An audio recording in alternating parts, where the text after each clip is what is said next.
Happy St. Patty's Day! Don't do that. God, you always do that. Welcome to Kurre and Klapow Show. Oh, you're really bright now.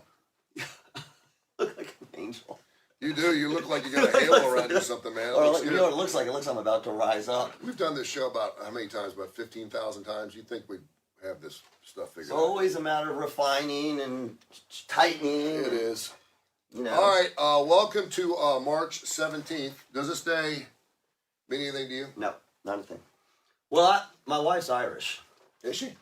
I have a little Irish in me. Oh, no, my wife is first generation. Her dad was born and raised in Northern Ireland. Really? Oh yeah. So Jules is. I can see that in her. Yeah. Oh yeah, 3 sisters: Julie, Kelly, Shani. Yeah. All middle names: Colleen. Yeah. Yeah. So she's first generation. Does she celebrate today? No. It used to be back in the radio days. Like a month before, right? yeah, like mid-February, we're like, okay, what are we doing for St. Patty's Day? And obviously we'd have a big shindig, usually with one of our great sponsors like Budweiser. Yeah. Because a lot of people imbibe on this particular day. But wow, what a day, because we got March Madness starting today. Yeah. On the same day, St. Patty's Day, which is killer, so it's going to be a double whammy, man. Is that not ever? Are we off schedule or something? No, it's just one of those things where St. Patty's Day falls on March 17th is when it usually happens around this time. UAB's playing tonight? They play No, they play tomorrow night. I have a hard time with March Madness. I love it. I get a little overwhelmed by trying to keep track of not just the game. It's easy to keep track of the games, where they all are at what time. I always feel like I'm tuning in to one, not too late, but later than I thought. It's just they're popping up all over the place. I got on some bracket challenge. Everyone wants to do bracket challenges, right? So Matt Hagman, our good friend, usually does a bracket, and he usually has a hard. Well, the bracket thing is it's open-ended, right? You don't have to have a certain number of people to have a successful bracket challenge. And so he usually gets like 15, 16 people. Well, now he's doing a football board with March Madness. So there's numbers. And if you get 8 and 6, and the score, the winning team is 8, and the losing team is a 6. That's doing all this? Yeah, so you win money. That's why the lights are on late at night. Yeah. And so I was like, and he put it out there like last Tuesday, and by Wednesday it was already filled up. 100 squares were filled up. Because you know why? It's easy. You don't have to fill out a bracket. You just throw your money in. You get a chance to win something back, and blah, blah, blah, blah. So, that's great. I love that. Who do you, I got your UCLA Bruins doing pretty well. I think I got them going to Sweet 16. I got Gonzaga winning it all. I always say this. People don't want to pick the teams that everyone else is picking, but it's better to be boring and smart than stupid and exciting. So I did 2 things. That goes for life too, by the way. I did 2 things. I did, you can do yours, and then is it ESPN or whoever does the smart bracket? Yeah. Just like that's like, what the hell? It generates the bracket for you based on percentage and stuff. Which again, there's a part of me. I just what I wanted to do is I said, okay, here's what I think. And there's, I'm definitely not going exactly on the numbers, etc. I just want to see how it matches up with the smart bracket. Mm-hmm. It was pretty close. Yeah. But I thought about the smart bracket. I was like, well, this is dumb. That's no fun. Yeah. It's no fun generating the smart bracket. There's some upsets in there, but not really. Mm-hmm. I'm kind of like, I think I've got either Gonzaga or I can't remember, or Arizona going all the way. Arizona. But I don't want that. Like, it was just like, it's all fun and like, oh yeah. Again, but I mean, the thing that's going to differentiate your bracket from a winning bracket to one that comes in second or third is usually that upset, that 314 or that 215, whatever it is, early in the bracket. There's a school, remember the kids that did the whole blackjack thing out in California? They did a whole algorithm on blackjack. And they went to Vegas and they got kicked out and they ended up winning like millions of dollars. There is a high school called Delphi, Delphi High School. And these kids started this back in 2016. Now, their teacher said that at one point they got all 68 games right. It's impossible. But it's like 6 or 7 of these kids, and they sit down, they've got a master computer, they put all these numbers in, they look at every parameter there ever was. Right. And they look at trends, and they look at steam, and they look at smarts and matchups and all this stuff. They put it in this computer. That's really cool. And evidently they're really really good. But I can't find their bracket. What's so interesting is that as this is kind of like artificial intelligence. It's the same idea. Is as our ability to track stats increases, it gets as we're able to put more bits of information in. Because like now they've got you watch shows. I mean the stats that come out in real time. Did you know that on this date 17 years ago on so-and-so's birthday, this person shot this percentage. Well, so if you think about it from an algorithm standpoint, the more that you know about the historical past, I mean, you just you can what's called over-identify your model, meaning you get to it. There is a point at which adding in more information doesn't help you incrementally. Yeah. But we're getting close to the point where we probably can predict with incredible accuracy what all of the outcomes. Well, and the one given we always had was that a 16 had never been a 1, and now that's out the window. Right. A few years back. So now all of a sudden it's like we'd always put the 1s in. We knew that 4 1s, the last time 4 1s made it to the Final Four was like 2008, so that doesn't happen very, very much. A lot of people think Baylor's going to be that 1 seed that's not going to make it, but we'll talk more about that. Okay. We also have, of course, the Rock and Roll Hall of Fame. We're going to be on Fox 6 later on this morning at 9:35. My clock is not set forward, by the way. It's not 7:18, it's 8:18. Okay. We'll talk about Dolly Parton. And now everybody, she said about a year ago that she wanted to make a rock and roll record. And she said that if I make it into the Rock and Roll of Fame, I think that would be a great time to take this endeavor on. And now, of course, she came out several days ago and said that she's withdrawing her name respectfully. And I hated the fact she did that. I love Dolly Parton. Yeah. I was up in Lookout, Tennessee, Lookout Mountain, and there was a big coffee table book called Storyteller. They came out a couple years ago during the COVID thing, and it's basically a lot of her famous songs, how she wrote them. It talks about she was one of 12 kids. Yes. They had no running water. Dude, they lived in had hollers. I mean, it was like... Yeah. And she started writing when she was like 6 years old. Pretty amazing a story she's got there. She is like unbelievable. She's amazing. And so now that she's saying, I want to make this rock and roll record, everybody's coming out and wants to write it with her.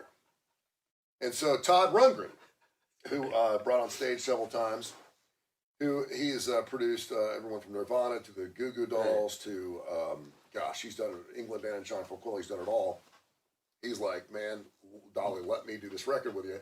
And then Nancy Wilson of Heart also kind of threw her hat in the mix. She's like, I love the fact that Dolly doesn't want to be part of the Rock and Roll Hall of Fame, albeit Heart's already in. Right. But if she should. So if Dolly Parton, she's going to make this rock and roll record, and Todd's like, we don't need to make this the Johnny Cash heavy metal album or the William Shatner.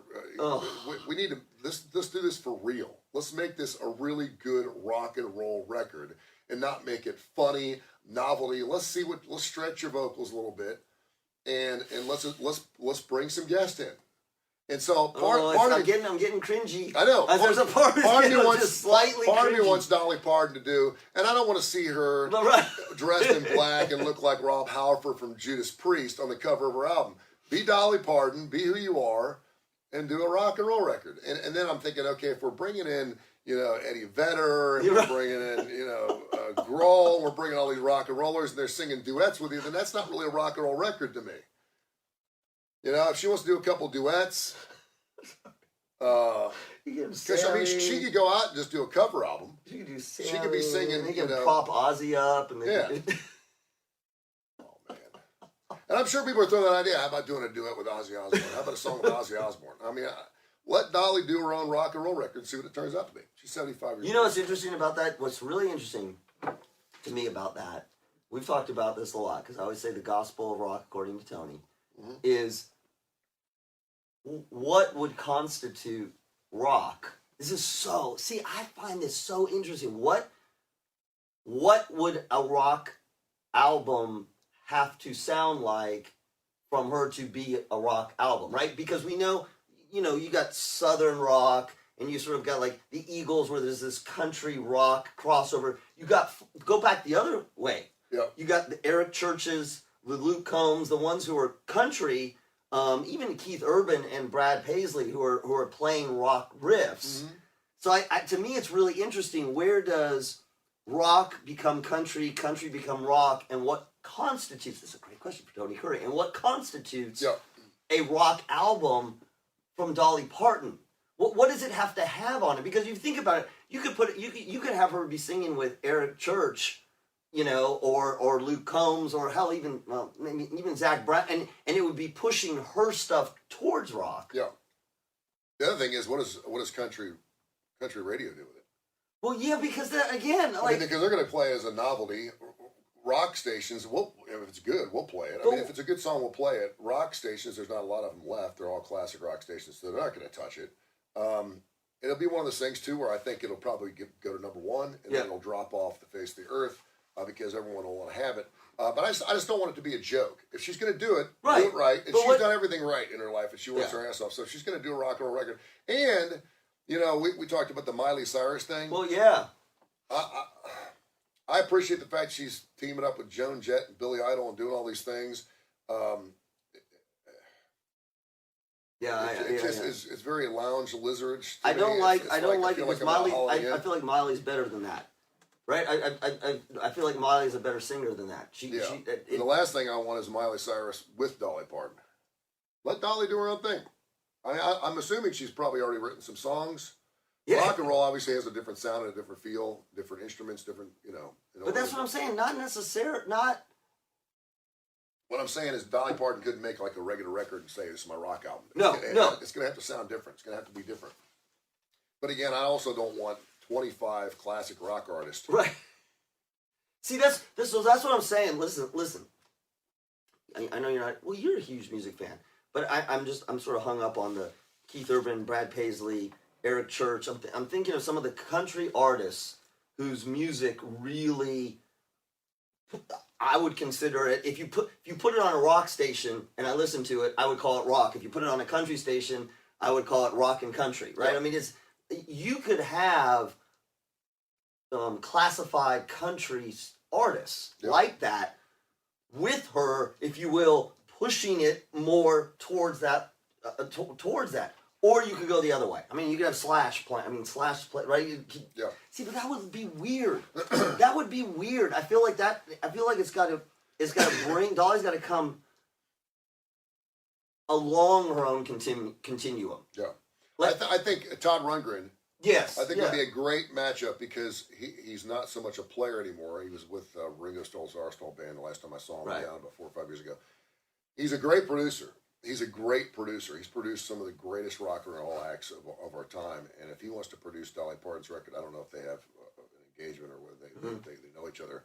But the fact that you've got a producer like Todd Rundgren, that already brings you credence. It brings you respect that you're having Todd Rundgren produce your record. So I just don't want it to be like 20 people. No, I agree. I want to do a song with it because now everyone wants to do a song with Dolly. Everyone wants to do a song with Dolly. Well, maybe she should go the other way. The whole Rock and Roll Hall of Fame thing, can we just put this to rest? Because Todd was like, we knew when they opened the Rock and Roll Hall of Fame, the Rock and Roll Hall of Fame has been inducting bands since 1986, so it's been 36 years. They officially opened in September of 1995, but they were inducting people in for the 9 years before, so when they opened their doors, they'd have people in there. And he said, we already knew they were going to run out of rock and roll acts, and so they were going to have to branch out. And so, when you go to Radio Shack, it's not just radios. It's okay to go to a sofa store and buy an end table. They've got other things there. So for this whole idea of it's called the Rock and Roll Hall of Fame and they're going to allow country music. Yeah, it's called the Rock and Roll Hall of Fame because it sounds good. If it was just called the Music Hall of Fame, it'd be vanilla and blah. Okay, what the hell is that? Is it because there's a ton of music Hall of Fames. There's country music Hall of Fames. There's gospel Hall of Fames. There's heavy metal Hall of Fames. So this is the Rock and Roll Hall of Fame. It's the biggest, best Hall of Fame we got. It's called the Rock and Roll Hall of Fame because it sounds good, but doesn't mean that Devo can't get in it. They're not rock and roll. And so this whole idea of, well, it's not rock and roll, it should be in. That doesn't matter. So anybody, listen, I've asked you this before, now I'm going to ask you again. So if we broaden, is there anybody that's not, is there any type of music that's not eligible? Not that I know of. Like You have gospel artists in there? Yeah. Okay. What about I'm just pushing, opera? Probably not. I don't know. It was Pavarotti. I mean, in you there? can go up there and probably see some Pavarotti stuff. I don't know if Pavarotti's in the Rock and Roll Hall of Fame. Okay. I don't know how far they branch out. I was curious. But I mean, eventually, I think after 36 years, I think you probably will have to. But there's still parameters. Your last album has to be, I think, the last 30 years. I don't know if you have to sell a certain number of records. But yeah, I mean, that's okay. Right. That's all right. I mean, there's some years where, So then she really shouldn't have. I mean, she shouldn't have pulled out because it is the Music Hall of Fame. I mean, it's called the Rock and Roll Hall of Fame. Johnny Cash is in it. I know, that's the Hank other thing. Williams Sr.'s in it. Porter Wagner's in it. Well, and that was where I was sort of confused is she's not the first. It'd be like if she was the first country artist and said, Do you really think, this is what bothers me about Dolly Parton, because I love her and there's nothing that I could really why is she say. doing that? And you said it. You said this is really cool. And then you were backed off. Yeah. This is making it about Dolly. And of course, everyone loves Dolly. So they're like, that way to go, Dolly. That's cool. Now, what the Rock and Roll Hall of Fame needs to do is they need to induct her, because she's probably going to get in anyway, whether it's by vote or not. And she made it sound like I don't want to be taking people's votes. The Rock and Roll Hall of Fame needs to induct her into the Rock and Roll Hall of Fame because she deserves to be there. And once they induct her, then you put the ball in her court and say, our induction ceremony's coming up now. Yeah. Who would you like to bring you up on stage? And then see if she follows through. If she's already in the Rock and Roll Hall of Fame, then she's going to be pressed to say, okay, I'll be there then. And by showing up, that's going to be a win-win for everybody because she deserves to be in there. The Rock and Roll Hall of Fame, the worst thing they could do is go, okay, well, then I guess you don't want to be in the Rock and Roll of Fame, then we're just not going to put you in the vote. Yeah, because then she needs to be in. Yeah. The Rock and Roll of Fame could take the high road here and then kind of force the issue. So, okay, you've been inducted in the Rock and Roll of Fame. Yeah. And I'll be honest with you, because early on, there was this idea of what is this place? Is this really a Rock and Roll Hall of Fame? And I'm telling you, I've been there 6 times. I used to do my show from up there. It's incredible. It's a bucket list. It's Cooperstown to me. And I got a lot of experience in rock and roll. It's incredibly tastefully done. It's a great Hall of Fame. And most of the rock and rollers that don't like that pitch a fit because there's no heavy metal in it, and there is, or that they don't put bad company, those are the people that aren't in. Dee Snider's been a big, proponent of anti. But they're not. You just haven't made it in. It's not that you're, just said. Some rocker, Dee Snider and Twisted Sister aren't getting in. Period. So he's going to sit there and bitch and moan about it probably till he's dead. But it's not a function of his genre. It's okay. Some people just don't make it in the hall. Well, that's exactly. If you're a pro football player and you played 13 years and you just didn't put the numbers up, but you were a hell of a football player, you didn't make it in. The Hall of Fame is for the best of the best. The best of the best. And again, I think what you said is good. It is a music Hall of Fame. Yeah. It is a music Hall of Fame. It's just that doesn't sound good. So we're calling. Yeah, now I'm getting upset at Dolly. More upset at Dolly than I was. Because exactly that. Do you really think she believes that is she so humble that she really believes she's taking votes and she's like, or is this she playing something? I don't know Dolly well enough. She's a smart businesswoman too, because everyone's talking about a rock and roll record now. But you want to believe this is like your hero that fall from grace kind of thing. Yeah. I want to believe that when it comes to Dolly Parton, even if we think it's wrong, even if it's misguided in that it's now making it about her, I want to believe that it's coming purely from the goodness of her heart. Yeah. I don't want. It's I don't want to think that this is some sort of strategic business move on her part, even if it's a good savvy one. Yeah. Don't want to. Yeah, this reeks a little bit of dirty grandma. We love grandma. My grandma's like, come on, grandma. Yeah. You're 75 years old. Yeah. You know you're the best. She knows she's the best. It's okay, There's got to be, there's got to be a much deeper reason then. This goes by the old, the one thing that women are always complaining about their men in their lives is they don't get complimented enough. I really like it if you just once in a while would tell me how beautiful I am, or how nice I look today, or that I'm doing a great job and support me. And then sometimes you have those women, and men too, and men are usually narcissistic in this way. Women just don't know how to take a compliment. Maybe they're insecure. But you try to compliment them with something, and then you should, from a psychological standpoint, you should always. Now you can sit there and say, "Thank you," but and you're like, shut up. I mean, Yeah. good-looking women. There's nothing worse than a just smoking hot woman who can't take a compliment. You It's know, like, shut well, up. you You shouldn't know you're even- smoking hot. You got 1 million followers. Yeah. Just take the compliment, say thank you, and move on. I'm trying to pay you a compliment, and by Yes. not accepting that, you're That is the most important thing is when somebody gives us a compliment, it draws the attention to us. We're thinking about it, right? Somebody has said something nice about us, and a lot of times we do push it away as a sort of it's almost like this sign of respect, Yep. and yet it is doing exactly the opposite. Because when somebody gives you a compliment, Mhm. that is a gift from them. Yeah. It is the equivalent of me giving you a gift and you going, I don't really like it. Yeah. You don't do that with a gift. You accept the gift. You can accept the gift and then go home and put it down in a drawer. Mhm. Well, a compliment's the same way.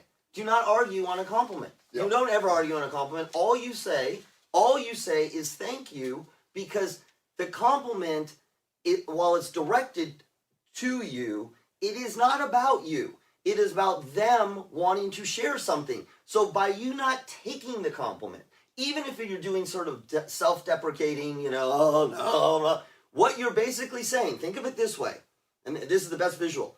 Here is a gift they're giving to you, and you're like, oh no, that's gift. Oh, it's not really appropriate. Yeah. What are you doing? You're crushing their world. They want to give you a compliment. Yeah. They want to give you a gift. So say thank you. Think whatever you want to think. Go back and go, they're not really right. Say thank you. Go away. Because otherwise you make it about you rejecting them, not you being humble. It's not a humble thing. And that's what Dolly Parton's doing with the Rock and Roll of Fame right now. And Which again, is- they can take the high road. They haven't said anything, but they can take the high road and go, we think that's super cool that you do that.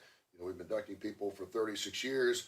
You are certainly deserving of this. We'll see what happens coming up in the next couple months when we make our final tally. She's on the short list, and then induct her. I was going to say, She does should she have get a in. choice? Does she have a choice? What is she doing? What is she No, I functioning? don't think she has a choice on whether she gets So in what or is not. she doing? And I'm not sure with the parameters. I don't know how they vote them in. I don't know if there's a select group of people that select 5, whether they get the votes or not. Oh, There's I a see. fan vote Yeah. that brings in, and I hate the fan vote because the fan vote usually has the most votes for someone who's going to get in anyway. Right.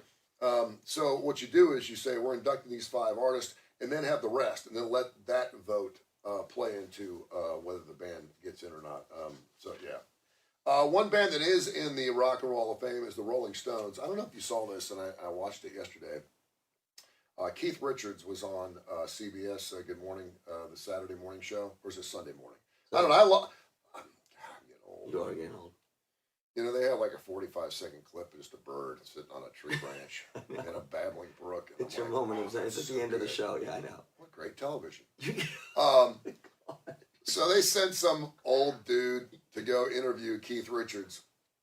And the Rolling Stones just announced that they're going back on the road next year to do more shows to celebrate their 60th anniversary. Steve Jordan will be the drummer because Charlie Watts passed away.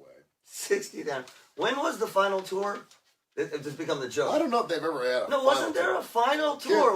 Kiss did normal, just an amazing amount. The band announced earlier this week a 14-date European tour kicking off in Madrid on June 1st. Their first set of shows since the death of drummer Charlie Watts. When he passed away, they did a couple shows on the filter thing because he'd already died and they kept the tour going. Keith, right before COVID, gave up smoking after 55 years. And of course, the age-old question for years is how in the hell is Keith Richards still alive? Right. Because Maybe he's actually very healthy. He just looks not so good. he's 78 years old, and he was asked the question, how'd you kick the habit? And he said, and I think a lot of smokers would wish this would be this easy, because at the age of 78, you're like, why give it up now? He said it was just a switch. One day, he did the patches. He said it worked.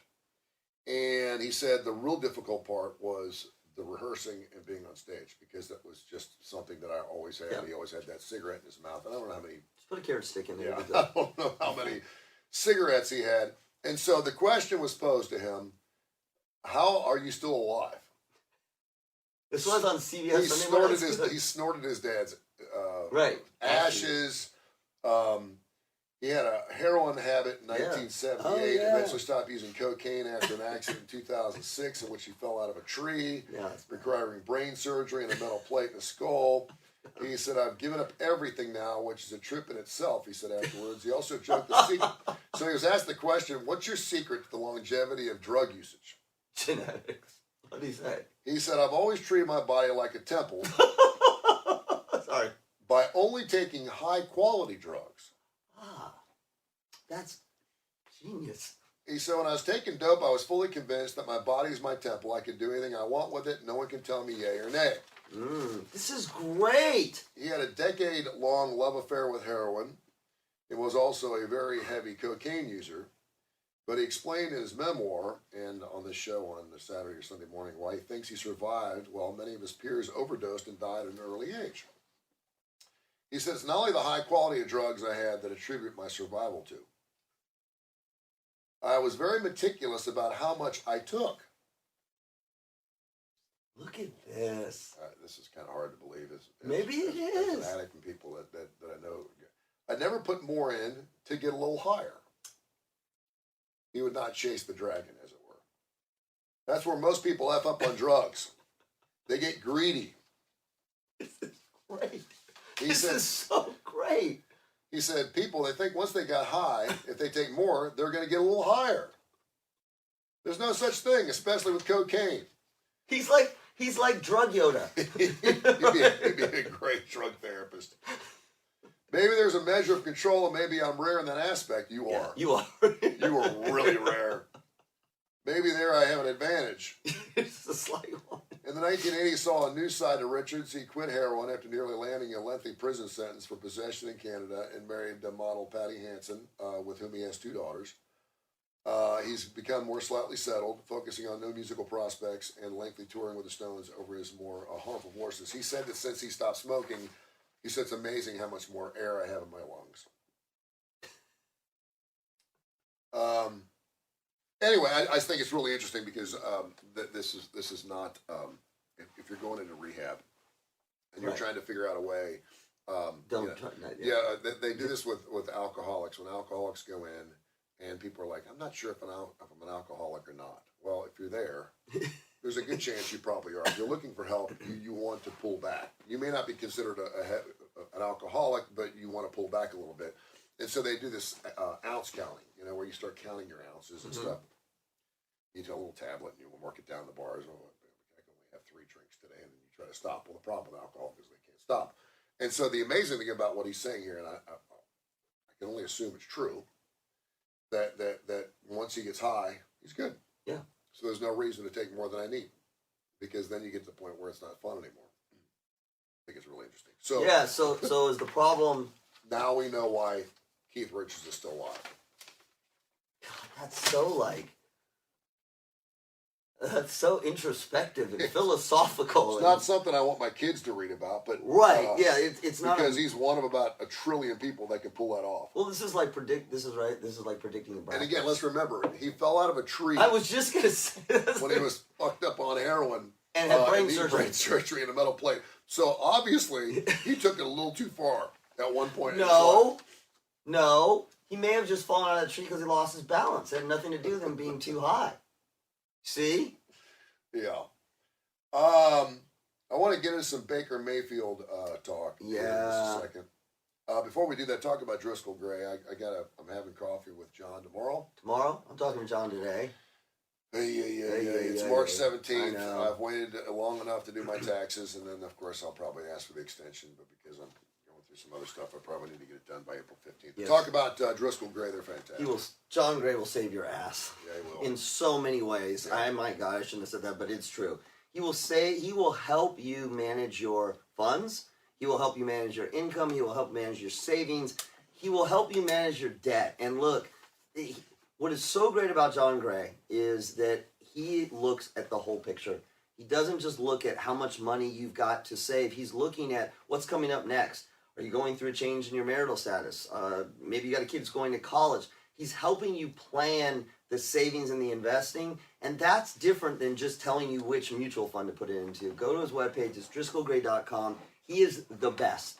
He has worked with me for over a decade in every life circumstance I've been in, and he's got clients not just here in the Southeast, but all over the country who rely on him, particularly in times like this, where every day the market's all over the place, for guidance. So his webpage is driscollgray.com. You're talking to him tomorrow. I'm talking to him today. Also, our good friend Chris Creek from the club at Lakeview, he reached out to me a couple days ago. They're getting ready for the springtime activities. He bought that country club to turn it into a family type of country club, and a country club where everyone could be part of this wonderful community-based country club. It's as low as $100 a month. You get discounts on food and all kinds of things. It's got a great 9-hole golf course, beautiful swimming pool. They have cornhole. They have a volleyball court. It's great. We did a party up there last summer. I take my kids up there. It's in God's country. It's a little slice of heaven out there in McCalla, about 20 miles north of Birmingham. And obviously through COVID and through everything else, it's been tough sledding for them.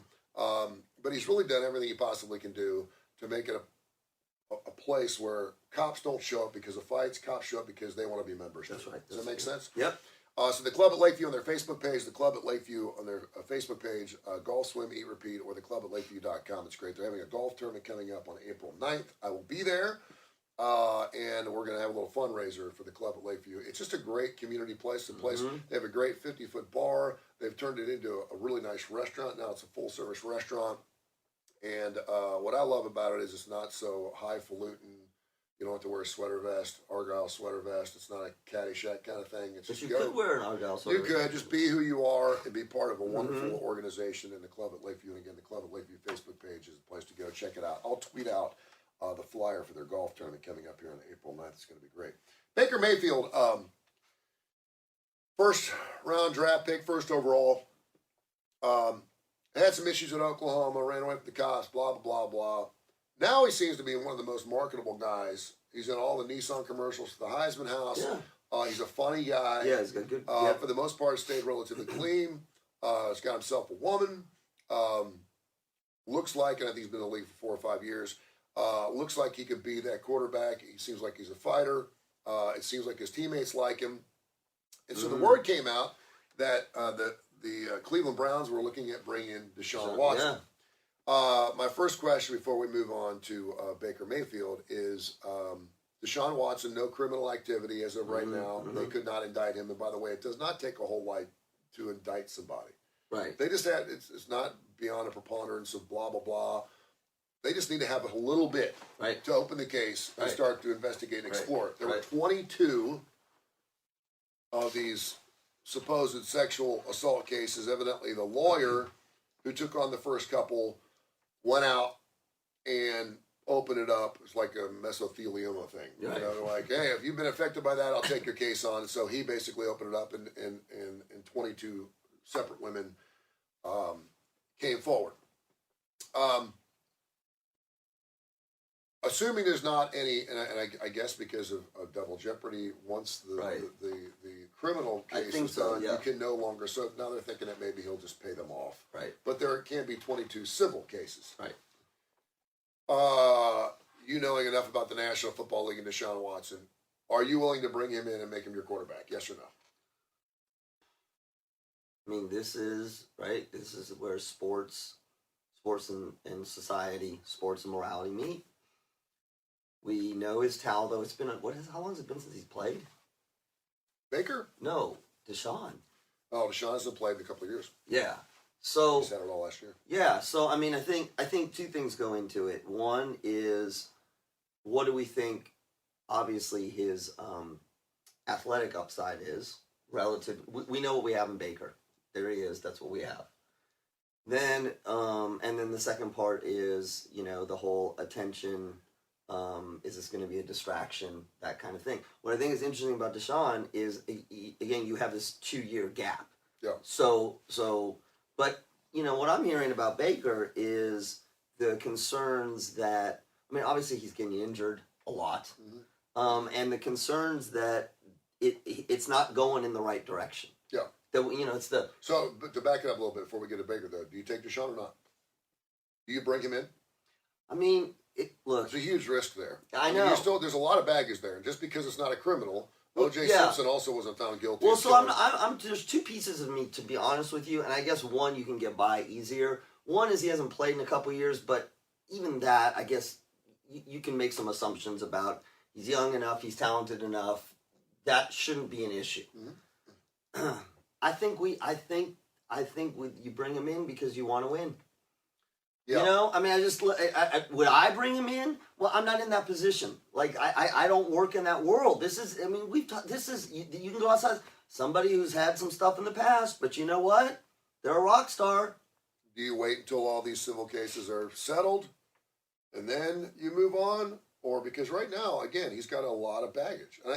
Yeah. Listen, I think a lot of people consider him maybe a top 5, top 6 quarterback in the National Football League if he could just start playing. But it's all about it's timing. The real funny thing about this is Baker posted something on his Instagram page. Oh, yeah, I saw that a couple days ago. And he prefaced it by saying, this message does not have a hidden meaning. Yeah, well, yeah, it does. So just hear me out. But I just want to thank Yep. the community and the fans of the Cleveland Browns. The last 4 years of my life have been magnificent. I've had so much fun. I love leading your football team. Yeah. Certainly the last couple of years, this is not the Cleveland Browns of old where, they're going to get just hammered every single week. It does not help their cause that another team in the same state, the Cincinnati Bengals, turned it around and went to the Super Bowl this past year because now the pressure's on Auburn, Alabama. But someone inside their camp with ESPN came out yesterday and said that they wish him the best of luck. It's over. It's just not a good match for us. Mm-hmm. He said it's like a relationship. Yeah, that's what. You're a nice guy. Mm-hmm. We're just not gelling together. We're not seeing eye to eye and stuff. And the quote was, "We're looking for an adult." Yeah, I heard. Yeah. To play quarterback. Well, that's so. This is organizational culture. Yeah. This is all about, and the disadvantage that we all have, the advantage and disadvantage. The advantage is we sit here on the outside. We can speculate on anything we want. We can make up any story we want. We can interpret anything we want, but we're not in the locker room. Mm-hmm. We're not in the organization. So anything that we're about to say, we don't know for sure. That being said, if you think about it, you can look at him and his behavior and say, we're looking for something more adult-like. That's a statement, but you also have to wonder, where is that coming from? Is that coming from the behavior that we're seeing, or is that coming from other players and the interaction with those players? That we don't see it because it's in the locker room or it's at practice. The other piece is with management. It's the same sort of thing. I mean, it's interesting because Baker Mayfield has a very energetic, playful. I was going to say juvenile, but that's not. Goofy. Yeah, exactly. He's great on camera. Right. He's very marketable. Yes, but maybe they're saying this is not, and the other problem you have there where it gets confounded is, are you using that as the reason to say, is that your easy out? Is the reality, look, we think Deshaun's going to be better? What does this say when you say we're looking for an adult to play quarterback, but you're bringing a guy who's got 22 civil cases against him for sexual assault? Well, so that's what I know, but see, is that adult? It's criminal adult. It's personality style. I'd be really interested to see what the Cleveland Brown fan base feels about him. About who? About Deshaun? Baker Mayfield. Because, and Deshaun. As the owner, I'm not. I'd throw it out there. Do you want me to bring Deshaun in or not? and the same question is on Twitter is do you want me to keep Baker or not? I think that Baker could take them to the playoffs. But has he lost the locker room? I mean, you think about OBJ. He's lost something. And that's what I'm saying. Management, whether it's the guys in the locker room, he's a fighter. They seem to love him. But so here's the other thing. I heard this. So this is not my original thought, but I heard this on another show. They were talking about the difference between Baker Mayfield and Deshaun as just forget all the other stuff. Just go pure talent. Yeah. Pure talent. And they're saying, these were commentators were saying, Deshaun Watson is a better quarterback. He's a better athlete. He's just better. Baker isn't bad. He's great, but not everybody can be the best. Deshaun is better. And what they were saying is that if you not everybody can be the best in an organization in any organization.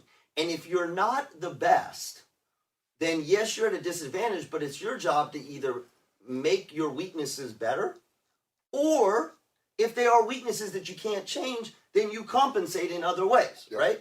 But you can't always be the best. And I think what they're saying is if Baker Mayfield is not as good as Deshaun Watson and he has sort of lost the chemistry with the team, then Deshaun Watson's it's a better move. Yeah. Because what they're basically saying is you have an amazing athlete. Even if he's not the greatest connector, if he's good enough, then he's going to bring the team along. If he's not as good, and you don't have the chemistry, now you got a real problem. Something happened. That's exactly. Well, that's what I think. It's Something in the locker room. happened I think it's locker room. With Something the quarterback, I happened, think it's locker room. Something happened in that locker room that we don't know about. Because I mean, again, I see him all over television. I think he's funny. Right, but that's not football. No, it's not. He has had spots of brilliance, greatness. Yep. He's a rock star, But he's also been injured. Again, I don't know like if he's the first. I don't know if he's the first in, first out. I don't know what his leadership skills are. That's exactly. He looks like a leader on the football field. He's getting in people's faces. He celebrates with his teammates even when he's on the sideline. He's into it. He's into the game. So there's something there that we're not seeing. That's not being. But it also may be. Listen, it also may be a lot of times when work relationships, fall apart. There can be a giant one-time explosion kind of event, yelling, screaming. Most of the time, it's like every other relationship. All right. It's incremental. Yeah. It's death by 1,000 cuts. It's cumulative over time. And so if you think about someone like Baker Mayfield and his team, there are flashes of brilliance. There are flashes of team joining, and they're doing great together, and it's all. But behind the scenes, there may just be this little bits of the relationship just not going where we want, to the point where either players are saying something, you can see it, you can see anything, and management, again, it's business. This is business. It's all about timing. Yeah. There's Deshaun. If he wasn't there, maybe we wouldn't do anything, but he's there, and his value and Baker's relative value because he's hurt. Mm-hmm. I mean, it's all those variables where you got to make a decision. And if you had more time under different circumstances, you might make a different decision. But it is like a relationship. You're like, you know what? I'm pulling the trigger on this one. It's time. My get off my lawn moment this morning. I hate Rob Lowe and the Atkins cookie commercials. What? The Atkins. He's always talking. Oh, about, Atkins. Yeah, I know. Yeah, Rob, he's so uncool, dude. Rob, yeah, no, I know. He's 58 today, by the way. Really? Yeah, I mean, I think Rob. I remember a movie. He still looks like he's 12. He's got a lot of work. He looks great. I think a lot of Botox. I don't think he needs work. No, I think he looks good. Well, he's like. You know what it reminds me of? I cannot believe I'm going to say this. Please. He's like Tom Brady. He's like a pretty boy. A little bit. Like I don't mean that a bit. He's just. No, he got facial. He's got good skin. Outside is getting really fat. He's always going to look good. Yeah. He's John Stamos. Yes. But the Atkins commercials, I hope they're paying him out the ass. I'm sure they are. Because those are, every time I see him, I'm like, it's so uncool. He turns 58 today. Kurt Russell has a birthday on St. Patty's Day. 74? 71, close. And Mia Hamm. You know Mia's from Selma? Yeah. Yeah. 40? 50. Yeah. See, I always think about athletes. Mia Hamm turns 50 today. That's because for me, athletes are young. Yeah. Like, unless they're old, they're young. She's 50. Yeah. One profession where you can always act like a child is rock and roll. We know that. And Blues Almighty's Austin Hanks does that every Thursday. His show is going to be airing a brand new show today at noon and 8. Then, of course, we have the Damon Johnson show. It runs at noon and 8 tomorrow. You can listen to it. Download the Tony Curry radio app. You can hear us 24 hours a day, 7 days a week. Great shows. We have 10 different shows. We got Dr. Parrish with Dr. Josh Klapow and Dr. Alex Hoopline on Tuesdays. We got Dark Side of the Pooch with Dr. Rab Stewart. We got a lot of doctors. Dr. Rab Stewart with the Rossbridge Animal Hospital on Mondays. We have Mission Minded with Michael Coleman. That show airs on Wednesdays. Wednesday nights at 8 o'clock. We did a killer AC/DC show last night. We celebrated the 45th anniversary release of Let There Be Rock. We played the entire album last night. Awesome. It was awesome from start to finish. And then, of course, we have also a show called When in Rome, which I'm going to be recording today with Stuart Rome, the Woodhouse Day Spa, birmingham.woodhousespas.com, birmingham.woodhousespas.com, 905-7676. Fantastic guy. It's kind of a weird show. I never know where we're going with it. He picks like 5 or 6 songs that have a pattern, kind of like Damon does. And then we kind of talk. It's a show that makes you look good, feel good, and sound good. It's a great show, and that runs, again, on Fridays. You can go to Spotify, search Tony Kurre Radio, Kurre with a K, Tony Kurre Radio, and there's over 100 episodes on our podcast platform of all the shows, archive shows. You can go back and listen to as many as you want. It's interesting because when I posted something about Blues Almighty with Austin Hanks and the David Johnson show, you can tell people are sitting there listening to like 6 or 7 episodes at a time. It's awesome. Yeah. Because when it blows up, it blows up. And they're great shows. So check it out. Go to Spotify, wherever you listen to your podcast, search Tony Kurre Radio, and you'll see every show we do. Thanks to James Michael Keats, who's done a wonderful job, and also, of course, David Sears, who is my editor and programmer as well. He does a fantastic job putting the shows together. It's great. So check it out, and you can listen to all of our stuff. And again, if you want first-run shows, fresh shows, you can listen to it on Tony Kurre Radio and the Tony Kurre Radio app. It's fantastic. All right, have a safe St. Patty's Day. So you going to do anything crazy with your wife today? You going to kiss the Blarney Stone or anything like that? Nope. She get a little hot under the collar like most Irish people do? She get a little pissy? Yeah, in a very evolved existential way. You know, Jules. Right? Yeah, I do. I mean, although I can take... When your wife crosses her arms, do you freak out? Yes. Julie is one of those people... She's a great gal. She is one of those people, and we all have people like this in our lives, who are very level-headed, incredibly level-headed, calm, thoughtful, don't piss them off. But the long bandwidth before, but when she's angry, it's like they used to say, like when Mama gets angry. Yeah. When she's angry, she's really angry. Yeah. Like there's a lot that's gotten up to that, and it's just slightly scary. She didn't do anything. It's just that. So when she's angry, I'm like, oh man, you're angry. That's like okay. Oh. Tell her I said happy St. Patty's. I will. It's funny because the Irish, like, they're not that in. I mean, it's like Cinco de Mayo. Yeah. Everybody else is into it. I feel more so than the Irish. You like Foghat? Do I like Foghat? Yeah. Yes. I have a friend of mine, Steve Land. I talked to him yesterday. Yeah, I'm Steve. He invited me to come out tonight. They're playing Saturn. Foghat's playing Saturn? Well, no, he's in a Foghat tribute band. Oh, jeez. And I said, dude, how long did you play? Like 15 minutes? He wears the vest with the fake mustache. He's the bass player. Just the beginning of I Just Want to Make Love to You. Anyway, they're going to be at Saturn later on tonight. And I told him that I would promote it. And he goes, if you come out, you can talk about Tony or Kurre Radio all you want. So I may get out. I said, dude, I haven't been out on St. Patty's Day like in 5 or 6 years. That'd be like a weird drug trip. A Foghat tribute band on St. Patty's Day at Saturn. Yeah, there's too many things going on at one time, man. My head may explode later. And right in the middle. If I don't go, you need to go and see this band at Saturn later on tonight. They start at 8:00. There's a Foghat tribute band. And there's 2 other tribute bands. I think there's a Zeppelin tribute band and some other tribute band. And they're just going to go back to back to back. He's a great guy. He's helped me out big time. Yeah. With so many things on Tony Kurre Radio. So if you get a chance to go out to Saturn tonight and check out the Foghat, and then the band is really good, really good. How many hits? How many? They did Slow Ride. Yeah, I know. Fool for the City, and I Just Want to Make Love to You, and they had like a couple other songs.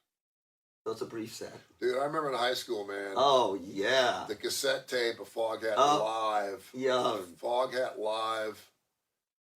Slow Ride. Oh. It was like, I didn't even know there was a studio version. Right. I mean, that's all you listen to, man. We used to blow the speakers out with Foghat Live, Slow Ride. It was killer. I should play that version of that. You could.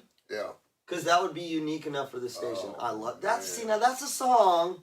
It's like 12 minutes long, too. But that's one of those songs where I think, at least if I hear it 3-4 times, then I'm but if it's been a while and it comes on, you're like, oh, that's that. For me, classic rock, we've talked about it. There are certain classic rock songs. There are certain songs you can hear over and over again. Yeah. For me, Back in Black. Yeah. Just don't. The long ones are hard though. Yeah. Stairway to Heaven, man. So what I used to do is I used to turn it up. Like if you're at a concert and you hear a song you've heard a million times, but you're sitting right next to the speaker and it's super loud, you'll start hearing things you're not used to hearing. And like when my monitors in the studio at Classic Rock 99 were always like till 11 because I had to listen to it all day, every day for 5 or 6 hours. That's true. And so, like, just to get me through, because Stairway to Heaven still sounds good once in a while. We played it every single day. And so sometimes I wouldn't listen to it, 7 minutes and 57 seconds long. But yeah, the long songs are kind of difficult because you got to go for the ride. Freebird. Yeah, and I will admit on this station, this is really bad. I don't know if you don't have, if you do this, you don't have to say anything. Yeah. I do. Some of those songs, they come on, I'm like, oh, this is great, right? It's been so long. Then about halfway through, I'm like, okay, I'm done. See, I'm just the opposite. As soon as I hear the beginning, I'm like, oh. I go the other way. Yeah, and then about 2 minutes into it, I'm like, No, okay. See, I'm like, yeah, and then there's a point where I'm like, okay. Yeah. Particularly after I've heard the last verse. Yeah. Last verse, and then it's going into the final chorus. Yeah. And then it's going to wind down. That's usually, see, we've become so spoiled. And of course, I told you back in the day why we love those long songs, right? So you can poop or talk to the nasty woman on the phone. Right. We've become so spoiled because you.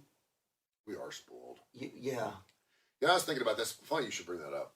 We're going to end the show. We might as well keep talking. Okay. We're going to be on BRC 6 in just about a half an hour, by the way. We're talking about the Dolly Parton situation. It's taken hundreds, if not thousands of years to get to where we're at, culturally speaking. Almost everything we've got in the Ukraine war is really teaching us a lot right now. And COVID to an extent, because we've lost 6 million people, 2 million people in this country. Just how incredible and how wonderful life is, and that it's very, very fragile. And when you see what these people are going through, all these people immigrating to Poland, there's like over 3 million people now, and you shared a story with me this morning. It's heart-wrenching. I'm like, there's 100,000 stories. It's like it just makes you almost can't watch too much of it because you almost become too engaged in it, and it starts to affect you. But we do have it so good in so many different ways. You know, we talked about Dolly Parton. She didn't have a toilet. Yeah. She didn't have running water. Right. And it's kind of like, you know, and you hear these stories, and again, we're a couple of generations removed from that. But when you talk about not having electricity and all these things, and then someone that you know, we always talk about, you know, we used to have to spend 45s, you know, how much easier it is now. We got it pretty doggone good, dude. We complain about really stupid shit in this world. Well, particularly here. And listen, it's our technology, it's our culture. We've moved forward. We're making our lives better. And that's a great thing. We're not to fault at that. But sometimes I just want people to check it back a little bit. It's timing, right? Well, it's all relative timing, right? You know, this is terrible. My kids used to, Karen's. My parents would always tell you this, right? This is before, because we're old enough. My parents would always say, if I was whining or complaining, I don't know if there are starving kids in Africa. Yeah. Did your parents ever say that? Oh, yeah. Starving kids in Africa. And, you know, you understood what it meant, but because we didn't have access to see, you understood the message they were sending you. Stop it. You're full of yourself. There are other people who are very much less fortunate. But, like, in this day and age, like, you said we shouldn't watch too much of it because it can affect us. Like, we should. I mean, and, you know, I get on all the time talking about people. If it's too distressing, turn the news off. But what you don't want to do is go, it's too distressing to me, so I'm going to turn it off and get back to my life of plenty. Yeah. It needs to be like, it should be your reality check. What's going on in Ukraine in particular, I mean, this is where my head goes on this all the time. You watch this, and it happens also for other countries, but particularly now. You've heard the stories of people who were, I heard, a professor, a lawyer, a nurse, a physician, and like a postal worker or a teacher, and now all of a sudden they're taking automatic weapons and they're defending their country. Yeah. Just think for a moment. And hopefully this never happens in this country, but just think for a moment. If right now You had to grab one bag. You have 15 minutes. Mm-hmm. You had to grab one bag, school bag. That's all you could take. And your dog. And you're taking your wife and your 3 kids down to the bus terminal, IMAX buses. And you're putting them on a bus, and maybe even ride with them. In most cases, you can't even ride with them. It's all women and children, these trains and these buses. And they're going on a 6-hour journey to a country they've probably never been to. With nothing. Maybe a couple of $100 in cash on you. Use the United States. I mean, you could do this. They're going on a 6-hour bus ride from wherever you are to another state that they've never been to. Just to anchor it. Yeah. Because you're leaving everything you got. Yep. Knowing that it's probably not going to be there when you come back. That's right. And you don't know if you're going back or not. And if you do go back, more than likely all your stuff's going to, just think about that for a minute. Well, and then multiply it by 3 million. And you don't know if you're going to see your wife and kids again, because then you're going back to fight. Back to fight, right. Back to fight in a country that doesn't, back to fight in a country where the people going back to fight, they're not military. Yeah.